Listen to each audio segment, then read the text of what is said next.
Hi guys, so I just got back from my East African book tour. I went to Uganda, Tanzania, Kenya, and then I also went to Mozambique. I was supposed to go to Namibia, but it got postponed. As my South African friend Sam K will say, you must kill a goat. Every time we talked about the obstacles that I went through when I was planning my book tour, she'll be like, Arisa, you must have offended your ancestors in some kind of way, so you must kill a goat in an offer of sacrifice to appease them. She's such a joker. But the thing is, I completely understand where she's coming from because she comes from a structured environment where everything works. But me, I'm Nigerian. You wake up in the morning and you're ready to eat problems for breakfast, but you know that you have to be nimble enough to be able to navigate them. I remember the first time that I made the decision that I was going to do this East African book tour. I was getting my makeup done by one of my favorite makeup artists, Patience from House of Tara Abuja. And she must have thought I was crazy because I basically started talking to myself. Now, I was reviewing my goal list for 2018 in my head. And I'd said I was going to go to East Africa for my book tour. But for some reason, I had kept putting it off and I was waiting for my second book to be done before I went. But in that moment, I was like, actually, what am I waiting for? Just do it. Just start. And I started making phone calls and sending emails. And she was just looking at me like, wow, okay. Is this how you just come up with this sort of decision? But yeah, there's plenty gist from the tour. So I want to do a series of videos that basically give you a behind the scenes sort of feel of what it takes to put together a book tour and some of the lessons that I've learned, right? So the first thing is the business model. The question I get a lot is, Arisa, what's the point of a book tour? How does it make money? Like, how are you going to fund it? And all of that. So like every business, first of all, you have to have proof of concept. I knew that I could go to East Africa because with my social media following, when I look at my insights, I see that there's a higher number of women from those countries who have started following me and sending me messages. So I would get emails from women in Tanzania, Kenya, Rwanda even, saying, Arisa, oh my God, I read your book, but it's not available in my country. Thank you, piracy. So that was a mixed blessing because even if I cried about it so much, it turned out to be a good thing because it improved my market potential. It meant that women in different countries that I'd never been to, I'd never taken the book to, were reading this book and they now became more aware of my brand. So now the first reason that I go on a book tour is to build my brand. One of my goals is to be a Pan-African brand on a global stage, right? So the more countries that I go to, the more countries I go and spread my message and experience, you know, the smart money woman, the bigger my brand gets and the more profit I can make from my brand. So, okay, so the business model, you have proof of concept, but now what are the revenue streams? What's the cost structure? So for me, the revenue streams were pretty simple. Sell books, so book sales, sell online courses, sell personal finance strategy sessions, and ticket sales to some of the events. So for example, in Kenya, people paid $50 to come and listen to me speak at the event. And now that $50 did not include the cost of the book. So in Nigeria, the book is 5K. But when I take the book outside of Nigeria, you know, your market is at a premium. So I sell the book at $25, right? So in Kenya, people were paying to attend the event and they were also paying $25 to buy the book. Okay, so there was plenty of gist, you know, from the book tour and plenty of lessons. And I wanted to share like 3 lessons that I thought were really important from my experience in East Africa.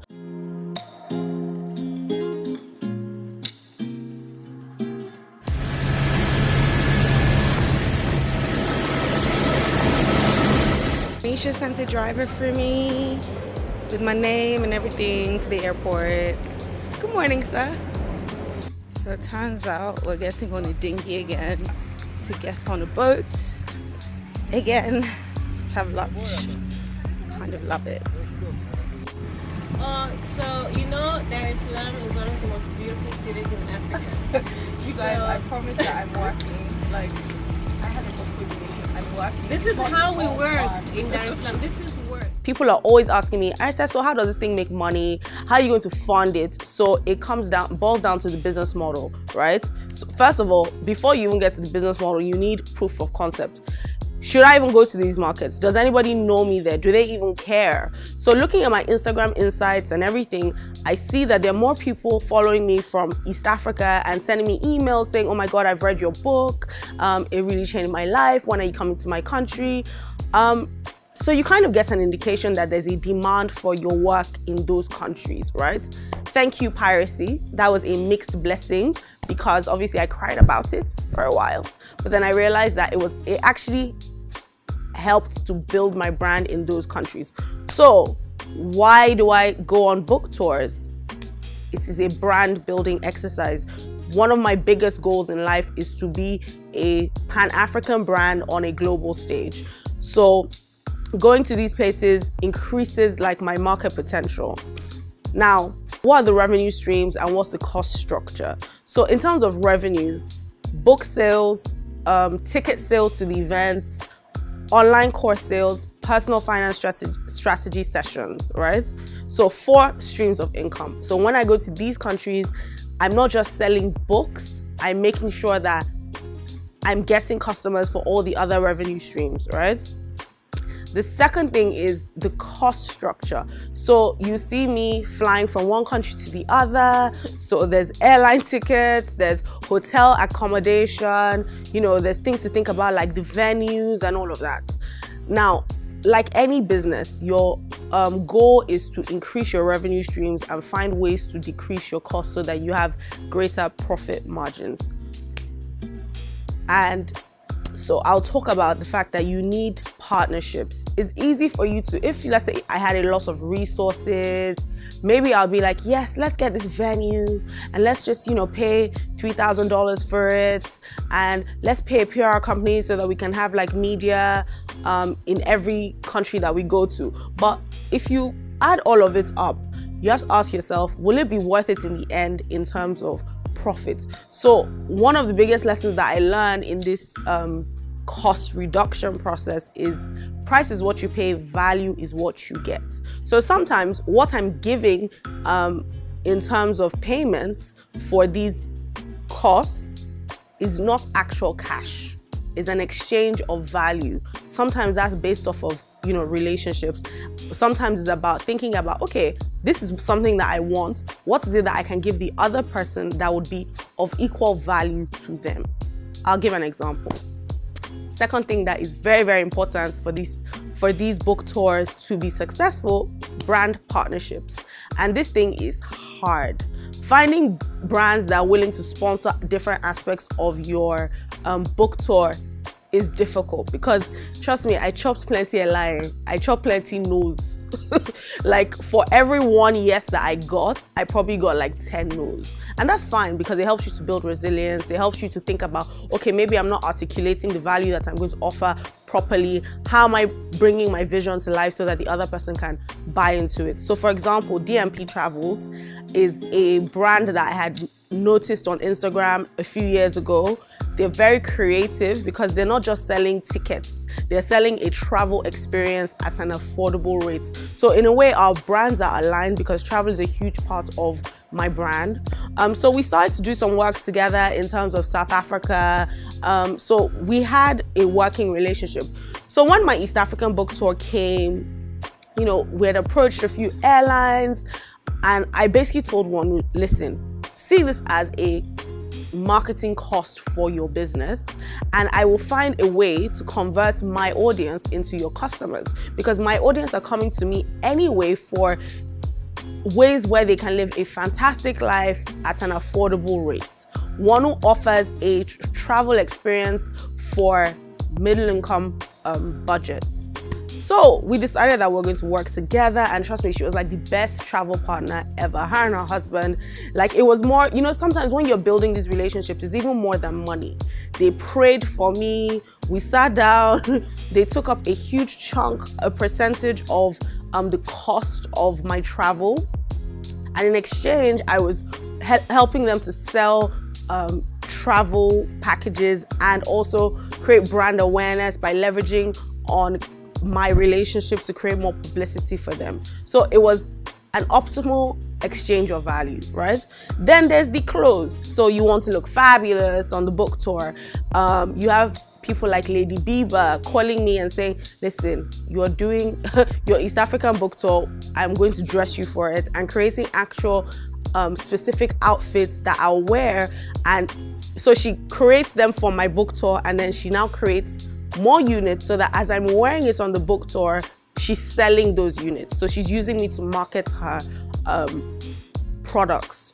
There's CP Woman Lagos. There's Adesoil, like doing the same thing. So my fabulous wardrobe, if I say so myself, was from these fantastic Nigerian designers who, you know, believed in my brand and, you know, took it upon themselves to make sure that they curated my look for the East African book tour. That's another cost that's removed. Things like hotel accommodation. You guys, I must have sugar in my mouth because, listen, for example, Mozambique. I go to Mozambique. I was only supposed to stay there for 2 days before I was going to Namibia. But since Namibia got postponed, I now decided to stay in Mozambique for the entire week. And I got to do work with CSR work with the chairman of Vodacom Mozambique, and I got to meet the mayor of Pemba in Mozambique. It was really amazing. So I needed to stay in a hotel.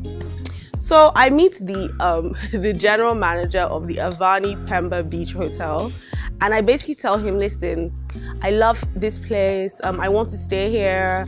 And I convinced him, I negotiate with him, and we come to an agreement. Listen, guys, I stayed in a $400 a night room that was sea facing, right? Beautiful, beautiful room for less than $100 a night, including breakfast. Now, all I had to do was sell Mozambique and their hotel to my audience, because Mozambique is one of the most beautiful places in Africa, but not a lot of Nigerians go there. Look at how gorgeous this place is. It's time for breakfast. You guys were in paradise. Paradise! We had that conversation, we had that exchange, and I found a way to reduce my costs. In Tanzania, I was staying in a hotel for a week. I got an organization called the Entrepreneurs Organization. It's the biggest peer-to-peer network in the world that's for entrepreneurs. And so their Tanzanian chapter had this power breakfast for me where I got to speak to entrepreneurs in their network, and they paid for my hotel stay in Tanzania. So I didn't actually have to pay for hotel in Tanzania. So you have to find creative ways to cut your costs. And you have to aggressively sell your market. So when I go and I'm speaking, I'm not just selling books. Imelda is going around with links to the online course and offering the participants a 25% discount, you know, for that week, for that day or for that week, just so that we can sell online courses, and giving people who will be like, oh, I've never met her before, I want to do a one-on-one with her, the opportunity to do a one-on-one personal finance strategy session with me. So that's the business model. So your business partnerships are very, very, very important. But you know, the final thing, your collaborators, the people who host you when you go to these countries, right? They're the things or the people that can make or break your experience, right? So it's fantastic to want to go to these countries, but you have to carefully choose who you go to these countries with. I have to say that sometimes I feel like I'm actually a real life crazy person, because Nahida Begani from Uganda, Nana Wanjao and Carolyn Mandy from Kenya, Nisha Kanaba and Irene Kiwia from Tanzania.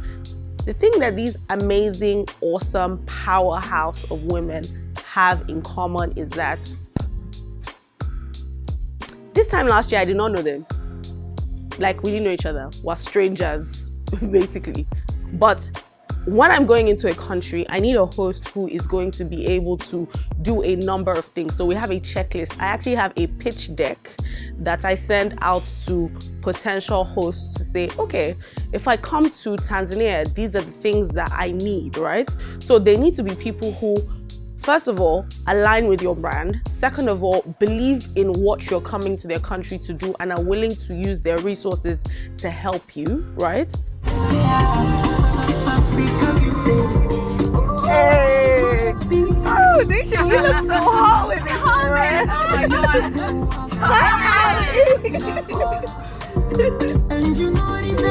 So the thing that these women have in common is this time last year, I didn't know them. So basically, I was getting on a plane like a crazy person and going to countries that I'd never been to before to meet what were basically strangers, right? Okay, so the thing is, there's a bit of luck and then there's a bit of planning and research, that goes into it, right?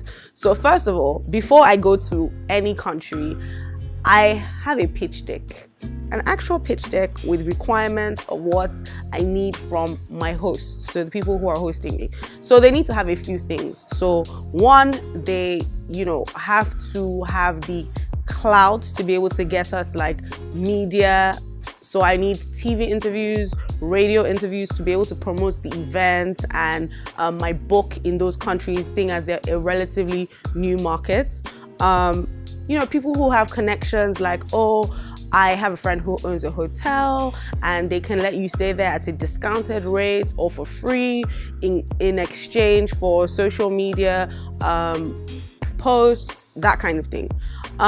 So for example, in Uganda, Nahida had a distribution network for me. So she knew stores I could stock my book in that were in the mall.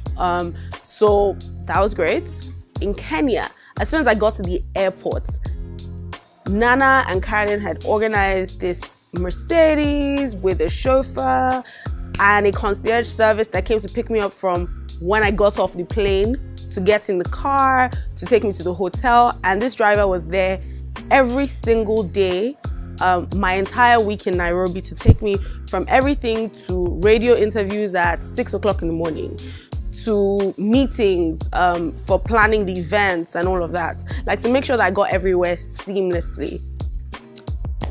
Nana, was amazing. But I have to say that every single host has a different kind of personality and vibe. So in Kenya, Nana and Carolyn are more like prim and proper. They're the kind of women that I like because they're just about the business. They're not really interested in being your friend. They just want to get it done. They came here for a purpose. I didn't even meet Nana in person until the morning of the event, the main event at Strathmore Business School. It was the most seamless and amazing process. She had all these media interviews, radio, TV booked back to back to back. So in Tanzania, Nisha Kanaba and Irene Kiwia, amazing girls. So girls that you can have fun with, but they still get it done. So Nisha has a lot of important relationships. So for example, my main event in Tanzania at the Seacliff Hotel, she spoke to the owner and they allowed me to have the event there for free. Nisha also introduced me to the Entrepreneurs Network, EO. It's one of the biggest peer-to-peer networks for entrepreneurs in the world. So the Tanzanian chapter basically organized a power breakfast for me. Nisha introduces me to Miranda and Kati, and they basically organize it so that they host a power breakfast for me and they pay for my hotel stay.